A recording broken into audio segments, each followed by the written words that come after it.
Bueno, hola chicas, ¿cómo les va? Como les dije en la reunión de hoy, ahora les voy a grabar un breve resumen de todo lo que charlamos para que lo usen las que pudieron unirse para repasar y las que no pudieron para que puedan saber de qué se charló en la reunión de hoy, el lunes 13 de abril. Voy a hacer la explicación acompañada del PowerPoint que ya tienen en el campus y que también lo usamos en la reunión de hoy.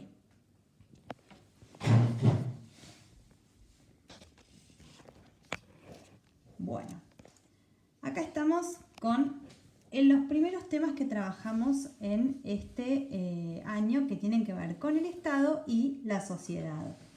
Bueno, lo que dijimos un poco fue tratar de empezar con la primera clase, la única clase que nos vimos en marzo, antes de que se suspendieran las clases.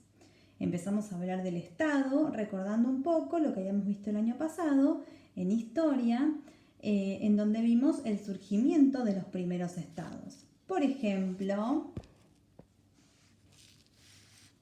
los sumerios en la Mesopotamia, los egipcios, ambos ubicados en la media luna de las tierras fértiles. También vimos a las famosas ciudades-estado fenicias con su talasocracia y el dominio del mar. Y otra de las grandes culturas y otros de los grandes estados que vimos en la antigüedad fue la antigua Grecia, compuesta por todas esas polis que vimos el año pasado, y una de ellas muy particular, Atenas, porque desarrolló la democracia ateniense. Y vimos otros pueblos también que incluso no solo formaron pequeños estados, sino que se convirtieron en grandes imperios, como los asirios, los persas o el famoso Imperio Romano. Pero este año nos vamos a concentrar en lo que es el Estado hoy en día, los estados actuales. Pero vamos a recordar lo que vimos en aquella primera clase de este año, en donde tratamos de armar todas el concepto de Estado, recordando un poco el año pasado, porque en definitiva el Estado es siempre el mismo. La definición de Estado es siempre la misma, solo que los distintos estados han cambiado a lo largo del tiempo y de la historia. ¿Qué es un Estado? Un Estado es una forma de organización política y jurídica que tiene poder sobre la población en un territorio determinado y cuya principal actividad es organizar la vida en común de las personas dentro de una sociedad.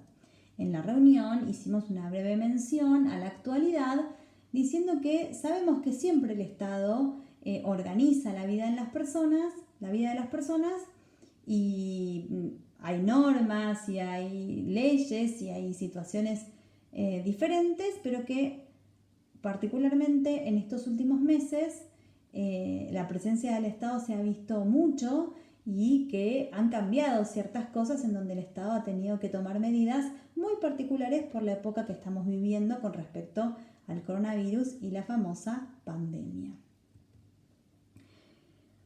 Recordando un poco aquella primera clase, y en esto nos habíamos quedado antes de que se suspendieran las clases, hicimos mención a los distintos elementos que necesita un Estado para existir, ¿no? Para que sea justamente considerado un Estado. Principalmente el Estado necesita un territorio. Y tratemos de ejemplificar con nuestro Estado. Necesitamos un territorio, una población, un gobierno, este gobierno que necesita tener poder sobre la población, distintas normas y leyes. También el Estado está compuesto por diferentes estructuras administrativas que llevan a cabo las distintas políticas de gobierno, como en nuestro caso la FIP, la policía, los distintos ministerios. Por ejemplo, ese es el edificio del Ministerio de Economía. Y por sobre todas las cosas el Estado necesita soberanía. ¿Qué es la soberanía? La soberanía significa que dentro de los límites y sobre la población de este territorio no existe poder superior al Estado. Es decir, que el Estado es la autoridad máxima y suprema sobre el territorio y sobre la población. Para una buena convivencia, para una buena convivencia en sociedad y para una buena organización, son imprescindibles las normas y las leyes. Estas normas y las leyes las analizamos en algunos de los trabajos que hicimos durante estos días a través del campus. Y me quedo con esta frase interesante que ustedes seguramente leyeron en la guía de estudio. Las normas y las leyes son acuerdos que fija una sociedad acerca de lo que se puede y no se puede hacer, sobre lo que se debe y no se debe hacer. Un poco a raíz de esto, conversamos sobre lo que es una norma y recordamos los distintos tipos de normas que vimos en los trabajos. Junto con la guía y en el trabajo y conversando un poco hoy, hablamos sobre las diferencias entre las normas sociales, que tienen que ver más con nuestros hábitos, nuestras costumbres, diferentes a lo que tiene que ver con las normas morales quizás, que tienen que ver con los valores, con nuestra conciencia, con lo que se debe y no se debe hacer, con lo que sabemos que está bien y lo que está mal. Y también charlamos sobre el concepto de normas jurídicas, estas normas que tienen que estar escritas, que sí o sí son obligatorias y que conllevan una sanción un poco más compleja si yo no las cumplo. Pero también hicimos una reflexión.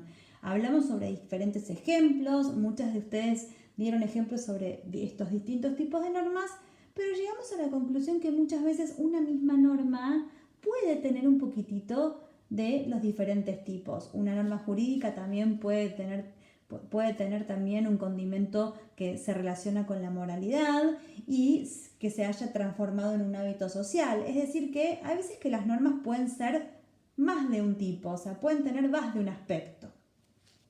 Un poco dábamos el ejemplo sobre darle el lugar a las embarazadas en un negocio, en un colectivo. Sabemos que es una norma moral, pero a su vez se transformó en un hábito social, es costumbre para muchos de nosotros. Y a su vez, por ejemplo, cuando hablamos de ciertas normas jurídicas, como por ejemplo este ejemplo que salió de separar la basura, si bien es una ley porque es una norma jurídica, porque hay una ley al respecto, también se ha transformado en un hábito y puede tener cierto tinte moral al saber que cuidar, cumplir esa norma, ayudamos al medio ambiente y a la salud de todos. Fueron varios ejemplos de los que charlamos. ¿Qué pasa cuando no cumplimos una norma? Cuando no cumplimos una norma, en general tenemos una sanción, ¿no? Esta sanción la puede dar el Estado o también muchas veces la misma sociedad. No es lo mismo, no son las mismas sanciones que se pueden dar de acuerdo a la ley que no estemos cumpliendo, a la norma que no estemos cumpliendo. O sea, no es lo mismo una sanción que podemos tener por tener los malos modales o no cumplir con normas sociales, como por ejemplo no saludar, no decir gracias o comer con la boca abierta o a lo mejor si yo no le dejo lugar a esta embarazada, seguramente la sociedad nos haga notar que estamos actuando mal. Pero si tenemos otro tipo de incumplimientos como no pagar los impuestos o robar un banco, como alguna dijo hoy, o por ejemplo no cumplir con las normas de tránsito, y las sanciones van a ser de otro tipo, van a ser más formales, como por ejemplo pagar una multa, determinados años de cárcel o un apercibimiento o diferentes tipos de sanciones que pueden generar estos incumplimientos. En cambio, si no cumplimos los otros tipos de normas, quizás las sanciones son más informales. Una mirada, una mirada que la sociedad me hace saber que estoy actuando mal, un gesto o una sensación de vergüenza que me da ante la reacción de diferentes personas de la sociedad. Bueno, pero un poco encuadrándonos en estas normas jurídicas de las que hablamos antes, llegamos a la conclusión de que hay normas jurídicas que se llaman lo que llamamos las leyes. Pero yo les preguntaba a ustedes, ¿cuál es la ley suprema de nuestro país, nuestra ley fundamental de la cual dependen todas las demás leyes, ¿no? Todas las leyes y normas un poco dependen de esta ley suprema, la Constitución Nacional. Y todos recordamos que esta Constitución fue sancionada en el año 1853. Y esto nos llevó a hablar de nuestra historia y la historia de nuestro Estado, ¿no? Leímos esto que pusimos en este PowerPoint, que tiene que ver con que todos nosotros tenemos una historia y que la sociedad comparte una historia en común, lo que ayuda a que tengamos una identidad propia, ¿no? Una característica de la identidad de un país también tiene que ver con su historia. La historia es muy amplia, ¿no? La historia es muy grande de nuestro país, pero en este caso nos fuimos específicamente a la historia de nuestro Estado, pero dentro de la historia de nuestro Estado, a la historia de nuestra Constitución. Hicimos un breve recorrido histórico. Recordamos que en el año 1776, siglo XVIII, se crea el Virreinato del Río de la Plata, que dura, como verán ahí, varios años, ¿no? Varios años, hasta que este vínculo, esta dependencia de España, se rompe con la Revolución de Mayo en el año 1810, en donde se instaura nuestro primer gobierno patrio, que se llamó la Primera Junta, que ahí la ven ahí chiquitita. Una vez que arrancamos con nuestro primer gobierno patrio, comenzó el intento de formación de nuestro Estado. Estos intentos para formar y organizar nuestro Estado y nuestra nación costó, no fue fácil. Por eso es que hubo varios intentos de sancionar una constitución que organizara este país, pero no siempre fue posible. Las primeras veces no se pudo concretar. El primer gran evento que hubo, la primera gran reunión, fue la famosa Asamblea del año 13. Estas personas cuyos se juntaron sus objetivos principales fueron declarar la independencia y sancionar la Constitución. Esta asamblea sesionar significa que se reunía periódicamente para intentar cumplir estos objetivos, pero estos objetivos principales no los logró. No pudieron porque no había acuerdo entre los que se reunían y al no estar de acuerdo no pudieron concretar estos objetivos.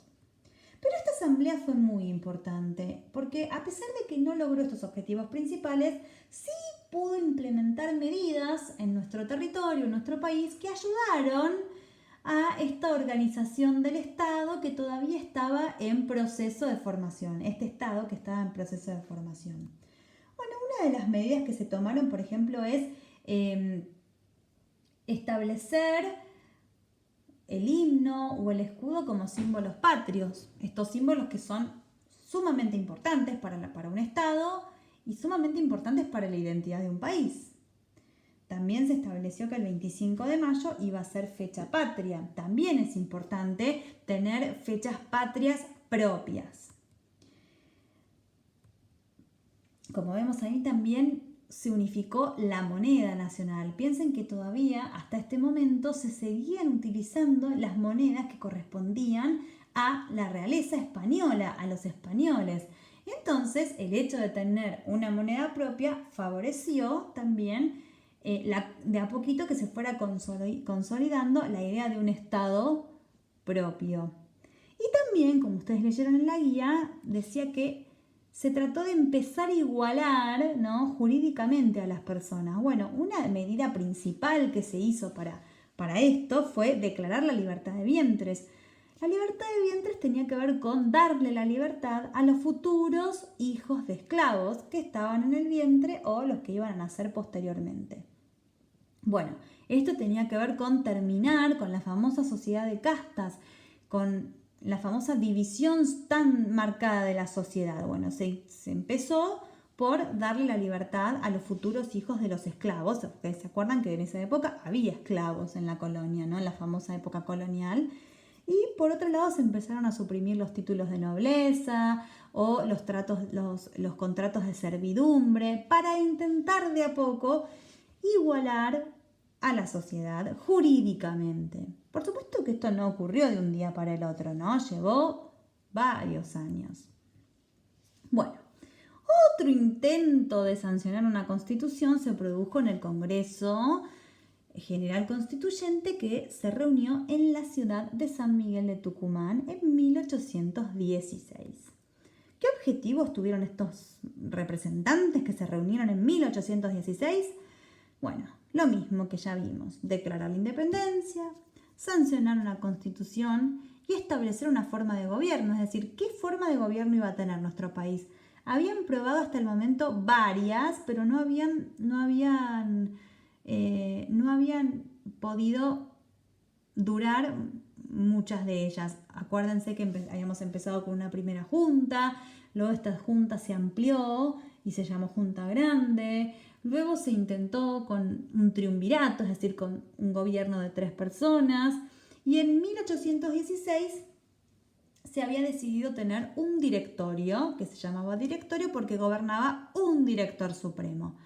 Pero no estaba muy consolidada la idea de este tipo de gobierno, es por eso que se necesitaba organizar la forma de gobierno, que por el momento no había demasiado acuerdo con qué forma de gobierno hacer. Bueno, veamos qué pasó con estos objetivos. ¿Se logró declarar la independencia en 1816? Sí. Todos sabemos que sí, ¿o no? ¿Cuándo? El 9 de julio de 1816, fecha que celebramos todos los años. ¿Se logró sancionar una constitución y establecer una forma de gobierno en este Congreso? No. No. Este Congreso sesionó hasta 1820, 4 años, e inclusive redactó, elaboró y sancionó una constitución. ¿Pero qué pasó con esta constitución de 1819? Fue rechazada por la mayoría de las provincias. Porque ¿cuál era el problema? Que no había acuerdos entre las provincias y acuerdos entre los representantes.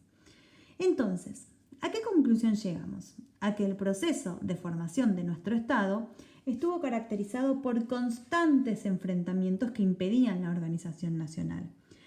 Yo les pregunté a ustedes cuáles son los 2 grandes grupos que se les vienen a la cabeza que impedían, o que más que impedían en realidad, que sus enfrentamientos impedían la organización del Estado, ¿no? Porque no llegaban a un acuerdo. Eran 2 grupos que proponían un modelo de país diferente. No había ni uno bueno ni uno malo, simplemente no estaban de acuerdo porque ambos querían distintas cosas. ¿Quiénes eran? Los unitarios y federales. Bueno, estos unitarios y federales llegan a tales enfrentamientos que en 1820 se van a enfrentar varias provincias en la batalla de Cepeda. ¿Quiénes se van a enfrentar principalmente? Varias provincias contra el gobierno nacional, que era un directorio, como les acabo de decir. Entonces, este gobierno nacional es vencido en la batalla de Cepeda y al no haber gobierno nacional, ¿quiénes quedan? Las provincias autónomas. Entonces comienza un periodo de autonomías provinciales, en donde cada provincia se manejaba de manera autónoma y no tenía un gobierno nacional al cual responderle. Entonces eso era muy difícil. ¿Por qué? Porque eso hacía muy difícil lograr una unión nacional y un Estado organizado. Entonces, el principal obstáculo de este periodo fue el enfrentamiento entre unitarios y federales, lo que impedía acuerdos para avanzar en la organización del Estado. A pesar de todos estos conflictos que había en nuestro territorio, en 1824 se logra reunir un nuevo Congreso, pero en 1826 logra sancionar otra constitución, otro intento de constitución, pero esta constitución de 1826 también es rechazada. Entonces, este nuevo Congreso que se había formado en 1824 y que organiza esta constitución rechazada, se disuelve también. ¿Qué características tuvo este periodo? Bueno, como ya les dije, principalmente los grandes enfrentamientos que hubo entre muchos bandos de nuestro país que impedían la unión nacional, la paz interior, no había paz porque había muchas guerras, y impedían la organización del Estado. Bueno, entonces como de alguna manera se intentaban organizar las provincias, lo que hubo fue pactos interprovinciales. Las provincias, en general, guiadas y lideradas por caudillos, ¿no? Se ponían de acuerdo las que tenían los mismos objetivos o los mismos pensamientos o las mismas ideas y armaban pactos para poder organizarse entre ellas. Pero igual, esto de todas maneras no generaba una unión porque había diferentes pactos entre sí y todavía faltaba una constitución, un gobierno nacional que las uniera bajo una misma ley, bajo un mismo gobierno. Dos grandes caudillos de esta época fueron Juan Manuel de Rosas y Justo José de Urquiza, que en un principio no eran tan enemigos, sino que habían sido en su momento bastante cercanos, pero de a poquito, por muchas causas, se empiezan a distanciar y a tener muchas diferencias, varias diferencias en materia política, en materia económica, pero ahora no nos vamos a charlar sobre eso, sino que nos vamos a concentrar en cuál fue la principal diferencia que tuvieron con respecto a nuestra Constitución. Estas posturas se fueron distanciando cada vez más y en materia política Urquiza principalmente creía que era urgente la sanción de la Constitución y Rosas decía que era preferible postergarla por el momento. Esta tensión que va a ir creciendo entre estos dos caudillos va a llevar a un enfrentamiento que se genera en la batalla de Caseros. Se enfrentan Rosas y Urquiza con sus ejércitos y en esta batalla Rosas es derrotado. Rosas no muere en esta batalla, Rosas muere bastantes años después y muere en Inglaterra, porque después de esta batalla él se exilia en Inglaterra. Gracias a esta batalla se firma el Acuerdo de San Nicolás, en donde, por supuesto, sale victorioso Urquiza, en donde con este acuerdo convoca a todas las provincias a reunirse en un Congreso General Constituyente en Santa Fe, en la provincia de Santa Fe. Vamos a recordar qué significa Congreso General Constituyente. Congreso significa que se llamaba una reunión de todas las provincias con el objetivo sí o sí de sesionar y elaborar y sancionar una constitución. Era urgente y no podían separarse hasta que no lograran ponerse de acuerdo. Finalmente, luego de varios meses de sesionar, el Congreso sancionó una constitución el 1 de mayo de 1853. Esta constitución es sancionada en este día, es promulgada el 25 de mayo de ese mismo año y es firmada y la juran las provincias el 9 de julio. No es casual esa fecha, ¿no les parece? Creo que decidieron hacer estos acontecimientos en fechas importantes, ¿no? Bueno, acá ya sabemos que Buenos Aires no va a estar tan de acuerdo con esta situación y va a tardar un poquitito más en aceptar esta constitución y unirse con las demás provincias, pero eso es un tema que lo vamos a conversar en otro momento. Pero lo que es importante es que esta constitución se sanciona en este año. ¿Y por qué es tan importante? Bueno, porque es la constitución que sigue vigente hoy en día, es nuestra constitución nacional, es para nuestro Estado nuestra ley suprema, nuestra ley fundamental. Ya dijimos que de ella derivan todas las leyes que existen en nuestro país. Ninguna ley que se sancione puede contradecir lo que se dice en la Constitución Nacional. Junto con la sanción de esta Constitución se estableció nuestra forma de gobierno, que sabemos que es representativa, republicana y federal, y que es lo que vamos a empezar a profundizar ahora en las próximas clases. Nos vamos a poner a tratar de ver cómo es nuestra forma de gobierno, porque ya sabemos que es representativa, republicana y federal, pero vamos a intentar analizar qué significa cada una de estas tres características. Y por último vimos también que esta Constitución tuvo algunas reformas a lo largo de la historia, varias. La última fue en 1994, pero eso es otro tema para otras clases.